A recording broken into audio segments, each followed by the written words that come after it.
ফাতিমা রাদিয়াল্লাহু তাআলা আনহা বিশ্বনবীর কলিজার টুকরা চাচাতো ভাই আলীর সাথে বিয়ে হলো। আলী যখন প্রস্তাব দিল ফাতেমার কাছে যে বলে, ও ফাতেমা রাজি আছো কিনা? চুপচাপ, কথা কয় না। বিশ্বনবী বুঝলেন রাজি, দুইজনকে বিয়ে পড়িয়ে দিলেন। বিয়ে পড়িয়ে দুইজনকে দাঁড় করিয়ে দিয়ে বিশ্বনবী ওযু করলেন। ওযু করার পরে সামান্য কিছু ওযুর পানি ছিল আলীর মাথার মধ্যে ছিটিয়ে দিলেন, বরকতের পানি। সুবহানাল্লাহ কইবেন না? সুবহানাল্লাহ। ওযু করে সাইয়েদনা আলীর মাথার মধ্যে ছিটিয়ে দিলেন আর দোয়া করে দিলেন, বারাকাল্লাহু লাকুমা ওয়া বারাকা আলাইকুমা ওয়া জামাআ বাইনাকুমা ফি খাইর।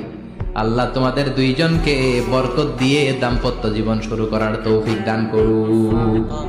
আবার দোয়া করলেন, আল্লাহুম্মা বারিক লাহুমা ফি বিনাইহিমা, ওদের সম্পর্কে বরকত দেন। ওয়া নাসালিহিমা শিবলিহিমা, ওদের গর্ভে যে সন্তান আসবে এগুলোর শ্রেষ্ঠ সন্তান বানান। 1 বছরের ব্যবধানে ঘরটাকে আলোকিত করে প্রথম সন্তানের জন্ম হাসান। সুবহানাল্লাহ। হাসান রে বিশ্বনবী এত আদর করেছেন, বিশ্বনবীর কাছ থেকে এত আদর কেউ কোনোদিন পায় নাই। হাসান রে বিশ্বনবী ডাকতেন লুকা।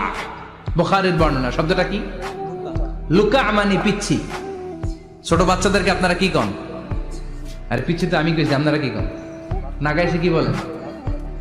বাচ্চা বলেন, বাবু বলেন, আর কিছু কি বলেন?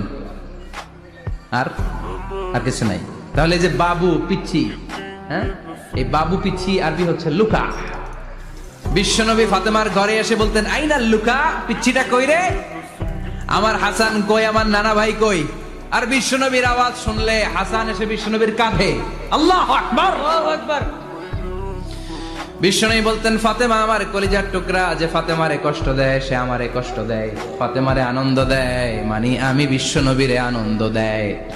এই ফাতেমা সব সময় পর্দায় থাকতেন, দিনের বেলা বেরোতেন না, সারা দিনে টয়লেট করতেন একবার, সেটাও করতেন রাত্রে, যাতে দিনের বেলা কেউ তারে না দেখে। কি ব্যালেন্স লাইফ, কি ব্যালেন্স লাইফ! রাতে একবার টয়লেটে যাওয়া মানে কি সারাদিন খাওয়া দাওয়া এরকম ব্যালেন্স করে করতেন। কেউ দেখতে পারে না ওনারে কেমন ছিল, কেউই জানতো না। এমন ভাবে চলাফেরা করতো, কোনো পুরুষদের সামনে দিয়ে কখনো যেতেন না। এজন্য ইন্তেকালের আগে আলীকে বললেন, আলী, বিশ্বনবীর ওসিয়ত অনুযায়ী কিছুদিন পরে আমি আমার বাবার সাথে সাক্ষাৎ করব। ইন্তেকালের সময় বেশি লোক আমার জানাজাতে আসার দরকার নাই, নিজেরা দোয়া করে দিলে চলবে। আর আমার জানাজার খাটিয়ার উপর দিয়ে বিশাল একটা